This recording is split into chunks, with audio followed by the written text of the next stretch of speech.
we're going to be talking about healing. Healing. We're going to be reading Mark 8:25, Job 42:10, and some other supporting scriptures, but this will be our focus. And as you can recall, it's a well-known story that the blind man at Bethsaida asked for healing. It says, "And he cometh to Bethsaida, and they bring a blind man unto him, and besought him to touch him. And he took the blind man by the hand and led him out of town. And when he had spit on his eyes and put his hands upon him, he asked him if he saw aught. And he looked up and said, I see men as trees walking. After that, he put his hands again upon his eyes and made him look up. And he was restored and saw every man clearly." Job 42:10 says, "And the Lord turned the captivity of Job when he prayed for his friends. Also the Lord gave Job twice as much as he had before." What do both these stories have in common? They both had persons who were in captivity. Job was captive to his situation, and the blind man was obviously captive to his blindness. Both encountered God, and both responded to God. The blind man, however, received gradual deliverance, while Job, in that act of obedience, received a more instant, a more time-sensitive deliverance. Let's call it that. Time-sensitive deliverance. So let's look at it. The blind man, Mark 8:25. He came to Bethsaida.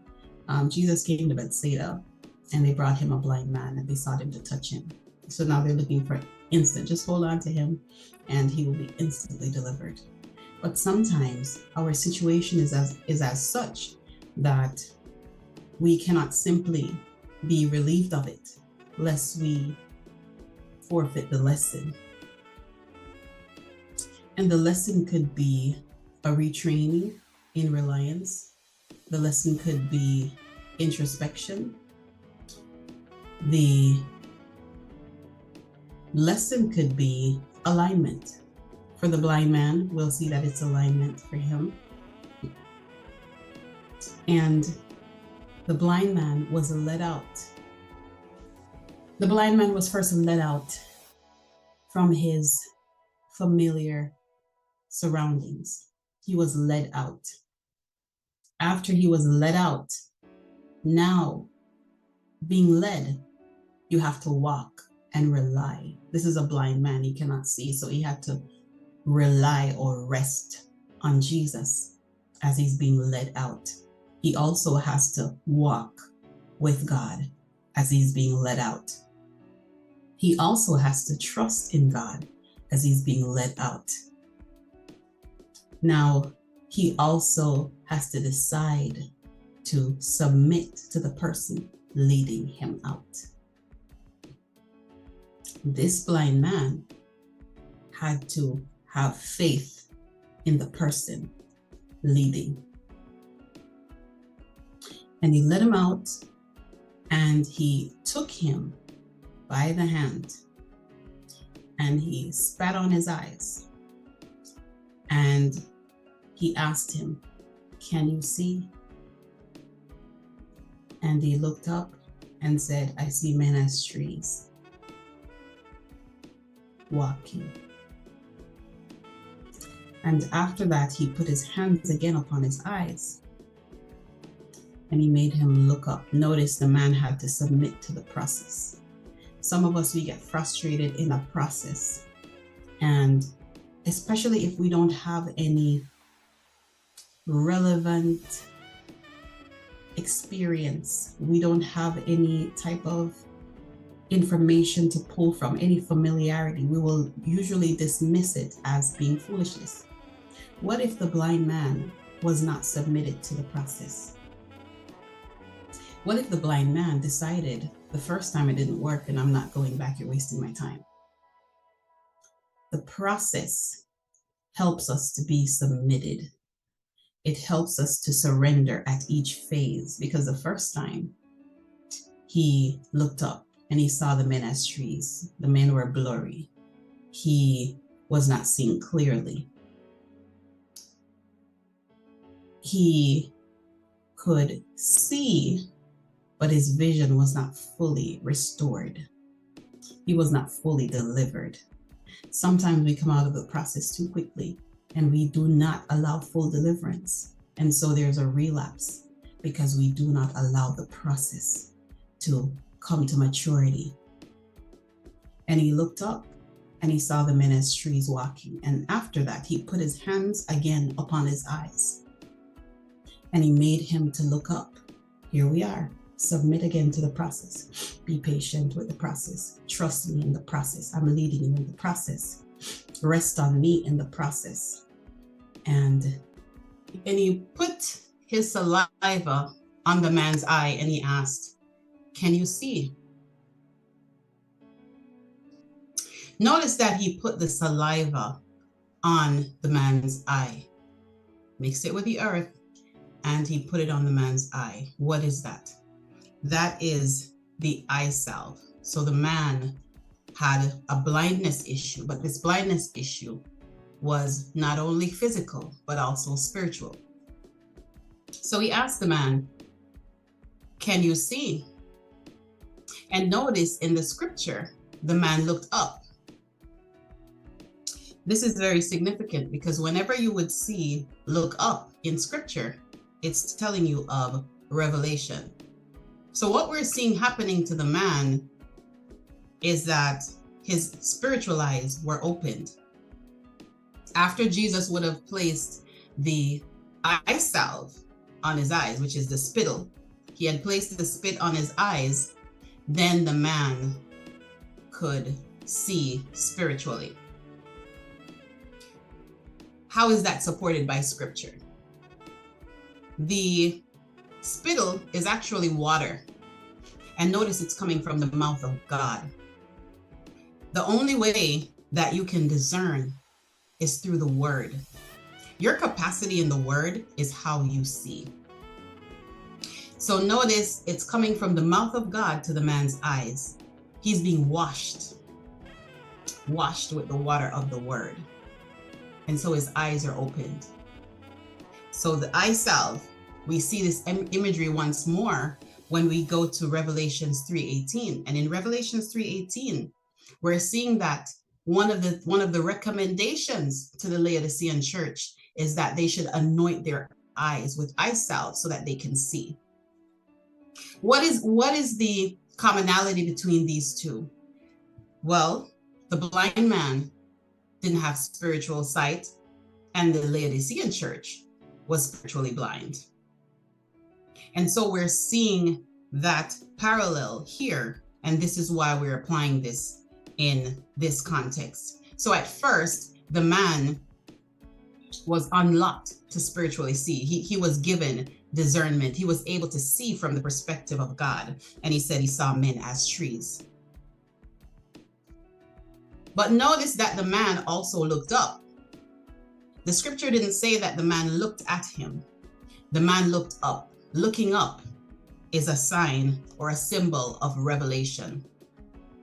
The first time we saw this, or one instance rather, where we saw this is when Abraham and Lot were dividing the land. They were having the contention, they had grown so big, and Abraham at the time said to Lot, "Go ahead and choose whatever land that seems good to you, and I'll take the other side." And the Bible said Lot looked around and then he chose. Looking around, it was a fleshly look. It was a natural look. As far as the eyes could see, this land is best to him. And then when Lot had chosen the land that was good to him, he departed. And after he would have departed, remember, when God called Abraham, or Abram, when God called Abram, he didn't tell him to bring Lot. So when the separation happened, it was after Lot had left. God told Abram, lift up thine eyes. Same thing, look up. And there is where he revealed the land to him. This is what we're applying here in this scripture. So the blind man looked up, and there was the revelation. He sees men as trees. Now, we're not going to really go into why the men look like trees. However, we're going to look at what happened next. We'll talk about the trees another time. When the men look like trees, then Christ put his hand back over the man's eyes, and he asked, now can you see? And he said, yes, he can see. This is a progressive, gradual healing. Remember, throughout scripture, Christ heals. He has the ability to heal in an instant. But in this specific case, he wanted us to be able to understand what is happening.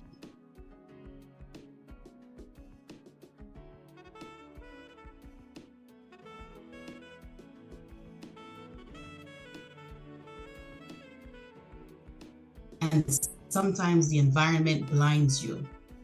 So before he healed him, first thing he did, take hold of the man and let him out from the environment, come out from among them. And he walked with him, walking in alignment, being yoked to Christ, being yoked to Christ. So you walking in alignment. Enoch walked with God in reverence and obedience. Reverence meaning the fear of God, and obedience to his word. It's an alignment. And now we're seeing the process started, where he took the spill and he placed it on his eyes. He was restored and he saw every man clearly. The blind man had to come into alignment with the one leading him. The blind man needed to be aligned. The blind man needed to walk with God, had to trust him that the things he's saying hold weight, had to trust him that the things he's doing has value, has to surrender your thoughts, the things that you would desire, your impatience and everything, submit that to the process and allow yourself to, you may not feel easy doing it. You may not even feel rested in doing it, but in bringing yourself to submission, you are allowing the process.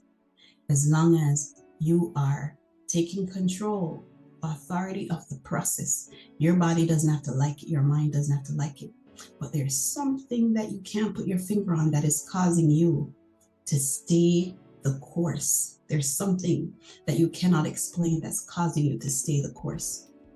And this thing is your faith. Your faith is bringing you into submission, even though it makes no sense to you. There's this tangible force. It's this tangible force that's bringing you into compliance, into agreement, into alignment with the process before you. Even though your mind is telling you this makes no sense. I've never seen anybody, you know how many doctors I've been to? The doctors told me I have to do this surgery, that surgery, and this man comes along putting dirt on my eyes. But something intangible is causing you to surrender. All those thoughts, surrender. All those feelings, surrender. Not your will, not what you want to do. My better judgment is telling me to get up and not let this man put the dirt on my eyes. My eyes, the dirt. But something is telling me to stay the course. And because he stayed the course, we're seeing where his eyes was restored and he saw every man clearly. Now we enter Job at Job 42:10. Job has gone through, what is it, 33 chapters? And he is going through the worst time of his life. And here comes humans. Humans make horrible judges. And Job's friends surround him in his most difficult season of his life. And what do they choose to do? Judge him.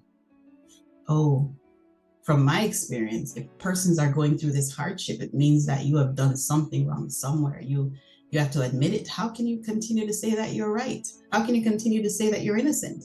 There's something, from what I know, all my years on this planet, it's cause and effect. Something happened. You did something and they're doing all these things. Imagine you are in the worst situation. You're covered with sores. You lost everything. Your children, not one, not two, all your children. You lose these children. You lose your possessions. And I bet you that the possession he lost, those did not bother him as much as the children he lost.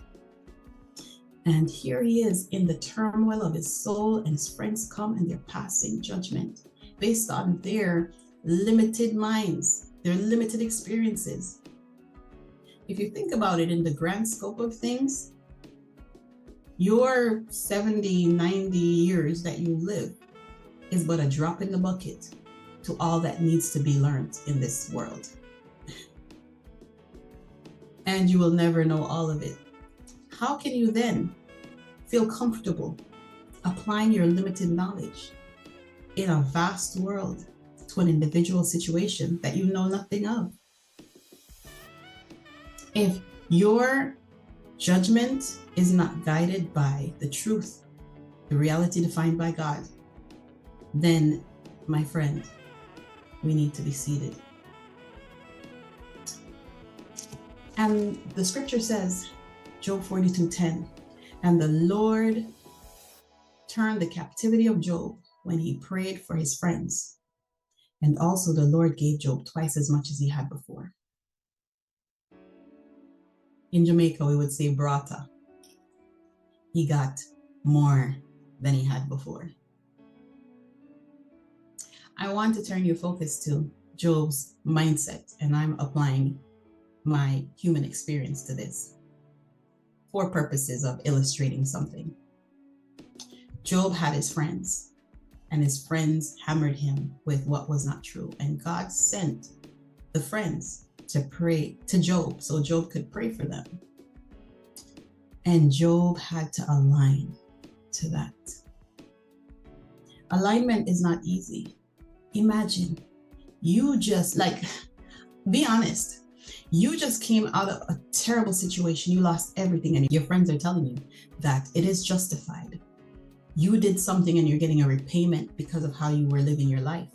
So they're saying that you look squeaky clean on the top, but something you were doing behind closed doors led you to this experience. And you know beyond a shadow of a doubt that you have not been doing anything. You can harbor some resentment for that. You're going to be offended. You're going to be devastated. You're going to be hurt. And the trauma can allow hatred to come in. But notice, God was delivering the friends and Job with this one act of obedience. Delivering the friends from their judgment, and because they basically removed their caring, they didn't care for Job. They weren't showing their love for Job. They weren't helping the situation. They weren't comforting him. So God was delivering them from themselves. God was delivering them from their hard hearts. God was delivering them from their skewed perceptions and realities. And God was delivering Job from that trauma, from that hatred, from those roots of bitterness that can come up when you're wrongfully accused. The deep hurt causes the trauma, and that trauma can give room in your life to the devil. So God killed two birds with one stone. He delivered both persons with that one act of obedience. Job had to come into alignment with God. After all he endured, and he was restored. What can we see from these two stories? We're seeing righteousness, alignment, consecration equals healing or restoration. Alignment, consecration, righteousness precedes healing.